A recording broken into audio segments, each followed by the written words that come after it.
İtikaf ibadet amacıyla Allahu Teala'nın mescitlerinden, camilerinden herhangi bir mescitten ibadet için kalmaya denir. Dolayısıyla itikafa baktığımız zaman Resulullah sallallahu aleyhi ve sellem böyle mübarek bir ayda, yani Ramazan ayının son 10 gününde hem kendisi hem aile fertlerini de kendilerini ibadete verirdiler camide, mescitte. Dolayısıyla Resulullah sallallahu aleyhi ve sellem her hususta ümmeti için bir örnektir. Zira bunu da Allahu Teala teyit etmişti. وَلَكُمْ فِي رَسُولِ اللّٰهِ اُسْوَةٌ حَسَنَةٌ.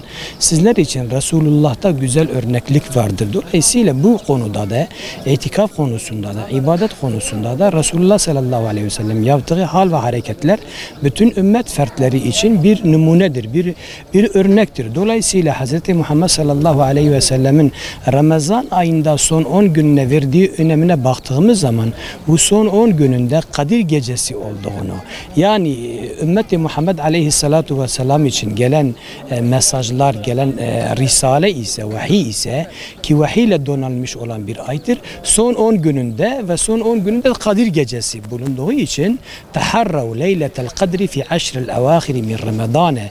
Ramazan'ın son 10 gününde Kadir Gecesini arayın, araştırın diye bu amaçla Resulullah sallallahu aleyhi ve sellem 24 saatini Yüce Allahu Teala'ya adanmıştır, ibadete vermiştir ve bunun ismi de itikaf, ukuf, yani durmaktır, duraksamaktır.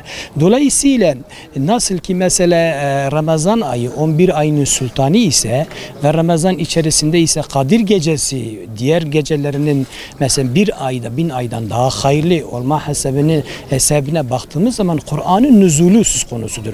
Kur'an o geceden nazil olduğu için ve Resulullah sallallahu aleyhi ve sellem bu gecene kavuşmak için kendisi itikafa girmiş ve ümmet fertlerine de tavsiye etmiştir. Peki yani Fi hadal mescidi lillahi teala, niyet ettim bu mescitte Allah rızası için itikafa girmeye denilir ve girdiği gibi istersen orada bir 2 rekat namaz kılınacak şekilde kalsın ve isterse 24 saat kalsın. Bu süreç itikaf olarak değerlendirilir.